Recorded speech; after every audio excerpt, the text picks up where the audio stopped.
But this government does not want to let go of its office. It will do anything in its power to hold on to office.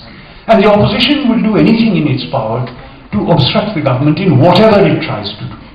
But this business of holding on to office, you know, I was very struck by the strength of democracy in Britain by one example, which I think you will understand why I was so strongly struck by it. I happened to go to London on the 2nd of May 1997. I was picked up from the airport by an English friend, and I was staying with another English friend. My flight had come in at about 5 o'clock in the morning, and so I was in the house of my friend, my host, Professor Parry, by 6:30 in the morning. I was there, and they had stayed up all night. They had stayed up all night seeing the results come in. And the seminar to which I had been invited also had Lord Meghnad Desai. He was also there. He was in the LSE then. And he had also stayed up all night. The seminar was a bit of a fraud. It didn't work out very well because everybody was very tired. But the thing that I noticed, and which struck me very much, as I was having breakfast on the morning of the 2nd and later, what struck me is that the outgoing Prime Minister, John Major, must have known by about 8 or 9 in the evening that the Conservatives were out and a new government would be formed. He must have known this by 8 or 9 in the morning. By 10 o'clock next morning, he had packed his bags and he was out of 10 Downing Street. He had gone to Lord's to watch a cricket match. He had finished with his office, and he knew that maybe the Conservative Party will come back once again into office, but I won't be there anymore. I've done my bit, and now it is the turn of the Labour Party to take over, and let them take over. We will regroup ourselves so that we can come back. I can't imagine this happening in India. You are defeated, and the results are formally announced at 7 or 8 in the morning. By 10 or 11 in the morning, you are out of your house, packed your bags, and left it for good. This kind of thing doesn't happen. I think it happens only in a system where government and opposition are both institutions. You know, I once read an article by Mr. Madhu Dandavate, who was a teacher of political science and also a minister in the cabinet of, I think, Mr. Inder Gujral. I think he was a minister in Mr. Gujral's cabinet. And he pointed out something which, of course, everybody knows.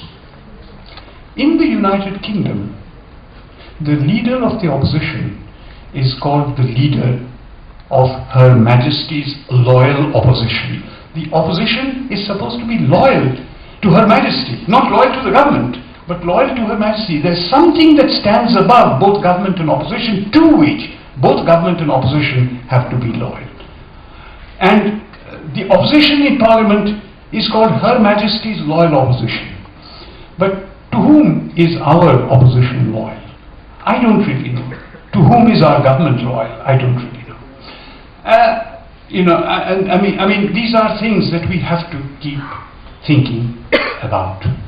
And I think that the relationship between government and opposition in the form in which we know it today, and of which we have only a very imperfect expression compared to Britain. But compared to the countries in our neighbourhood, we are doing rather well, I must say. Despite all, they may quarrel in Parliament, they may obstruct Parliament, but one of the things that happens is that they work reasonably well in committees. Much of the work of Parliament is in fact done in committees, and there the smaller groups do much of their work more or less efficiently. But it's a hard thing to put up with this kind of disorder and confusion and turmoil. So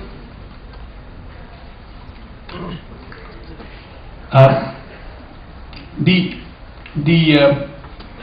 relationship between government and opposition that is a part of our democracy is not very old.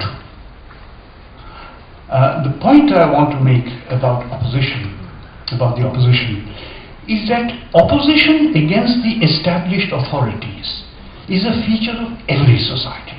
There is no society in which everybody accepts the established authorities and does not try to do something about it.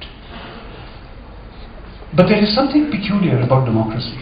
And what is peculiar about democracy is that opposition to the established authority is considered right, proper and desirable and legitimate.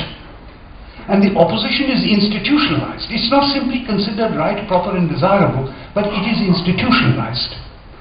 And that is what is distinctive of democracy. Not only is that it is not driven underground, as it is in one-party systems, as it is in many political systems, or it doesn't have the kind of diffuse form which expresses itself in factional opposition all the time, perennially. After all, even in our villages, it's not as if there is no opposition to the people who run the village.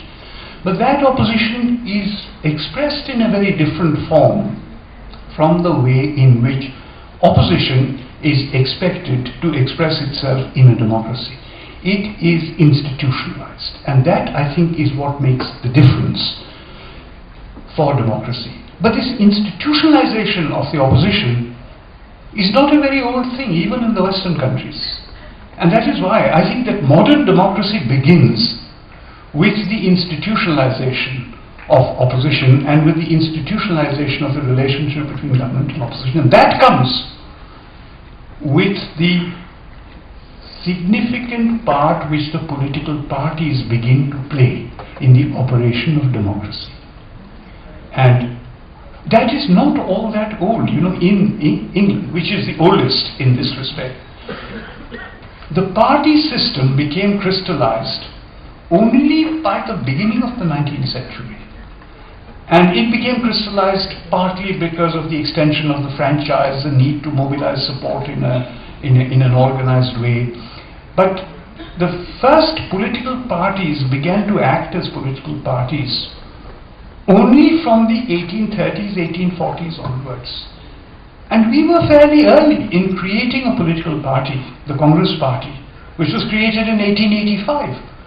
And we forget that the Labour Party, which was running the government in Great Britain, was created after the Congress Party. The Labour Party was created in the first decade of the 20th century. There was a Congress Party before the Labour Party was created. But the relationship between government and opposition did not take the same form in India that it did in the West. And I think that is one of the important factors that we have to keep in mind. Because opposition in the West